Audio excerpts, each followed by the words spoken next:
Hello everyone and welcome back, this is Federico from Wave Motion Recordings, and today I'm gonna show you the newest plugin by my friends in Audiority. It's called PlexiTape and it's of course a tape echo emulation. So honestly, I've never really gotten into tape echo up until this point, mainly because when I needed to use a delay, most of the times I just wanted a clean and plain delay, nothing special, but after trying this one I gotta say it adds a very nice character to the sound. It sounds really great to me. So this is a very faithful simulation of a Maestro Echoplex EP-3 tape echo machine that was very famous in the 70s, and Audiority modeled every aspect of the hardware unit, from the noise to the preamplifier up to the sound-on-sound feature. So if you like it and want to get the plugin, the link is in the description. Now let's jump right into it. Here's how it sounds like on guitars.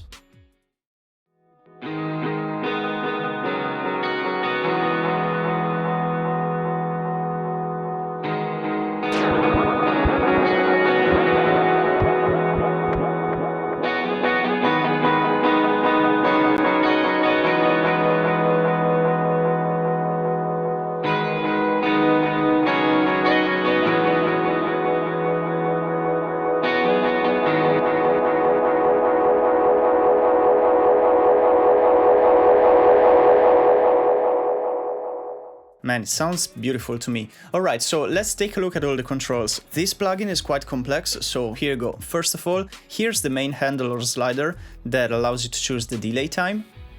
Moving from left to right, there's a three-way switch that toggles between three modes. There's echo mode, which is of course the regular mode where all the controls are working as intended. Then in off mode, the echo is bypassed, but the signal is still passing through the unit, so it gets colored by the preamp, the tape simulation and the EQ. This is very nice in case you want to add some character and saturation to the signal without adding the actual effect. And in sound-on-sound mode, which again was present in the hardware unit as well, the echo is bypassed and the unit acts as a sort of looping, recording and playback machine. I'll explain this in more detail later on in the video. Then there's Echo Sustain, which is basically a feedback control. It starts self-oscillating after about 5, and it also depends on the record level knob here. The record level knob is basically another volume that's placed after the preamp and before the tape recording stage, so it will affect both the feedback and the saturation. Echo volume is basically a mix knob. At 1 you'll have just a clean signal passing through the unit, so again it will be colored by the preamp, saturation and EQ, and at 9 you'll have only the wet and delayed signal. The preamp switch toggles between two preamp types. Early sounds brighter and thinner, whereas late is bigger and darker. The speed switch lets you sync the delay time to the session or lets you switch back to milliseconds. Vary speed changes the IPS or inches per second, and this will have an effect on the delay speed and its sound. The longer the delay, the more imprecise and dirty the signal. By the way, this only works when speed is set to regular. And moving on, there's bass and treble controls, pretty straightforward, and on the left column there's the auxiliary echo section. So let's start from the middle knob. This sets the panning for what we've been hearing so far, so the main echo sound. The aux echo knob introduces a second delay, and with this knob we can set the delay time. Again, this can be switched from milliseconds to time divisions and vice versa by the speed switch down here. And lastly, the aux echo pan controls the panning of this second delay. So basically with this unit you can set two different delays and place them wherever you want in the stereo field. Pay attention to this little knob here labeled noise. It's easy to miss it since it's quite small and it's turned on by default at 15%, but I know lots of people don't really like analog hiss in their plugins, at least I don't, so if you don't want any noise in your session, be sure to switch it off or turn it down. Oh, and of course, all the way down here there's input and output volume knobs and a mix knob in case you want to blend the clean and affected signals.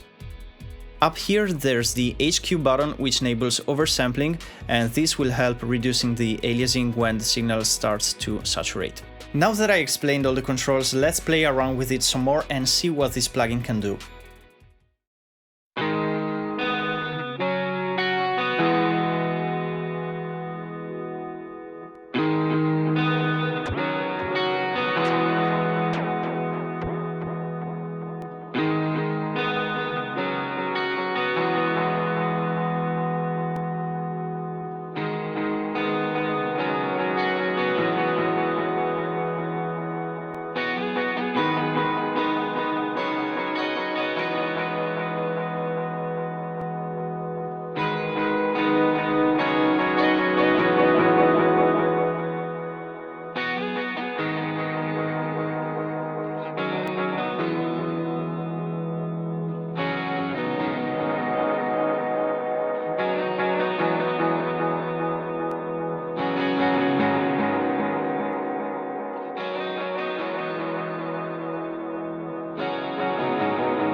If I switch this to off, you'll hear that the signal is still being colored by the unit with the preamp character, the EQ and the saturation. So let's turn it on and off and hear what it does.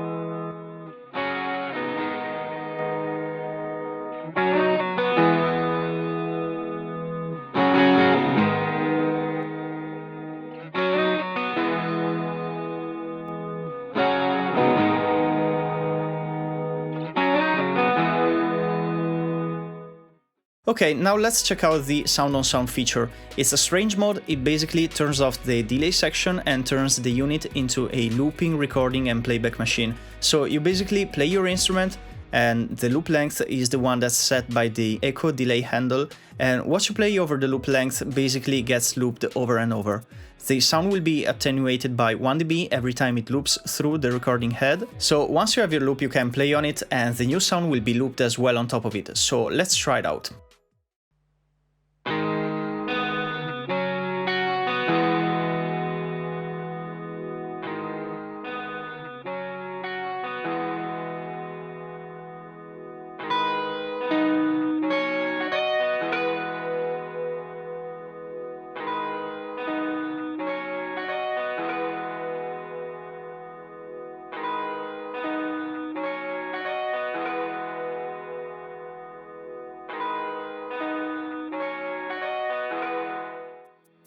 Let's also try PlexiTape on some vocal tracks. Still think of everything you've done, the moment you said I can't stay no more. When you promised to keep me safe, then you left me out in the cold for so long. No one should ever have to run from the demons that hide in silence. I had to face them, since I'll be walking all alone. Cause I've been walking all alone.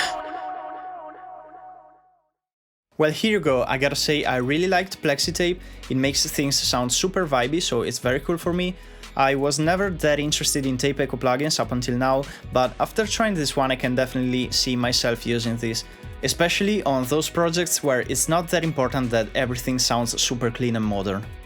I especially like the saturation character, which usually in plugins is not that great for me, so thumbs up to Audiority for this. And let me know what you guys think about this, and please check out the link in the description if you want to get this plugin. Make sure you also subscribe and ring the notification bell to see more videos like this one. Thanks for watching and I'll see you guys next time.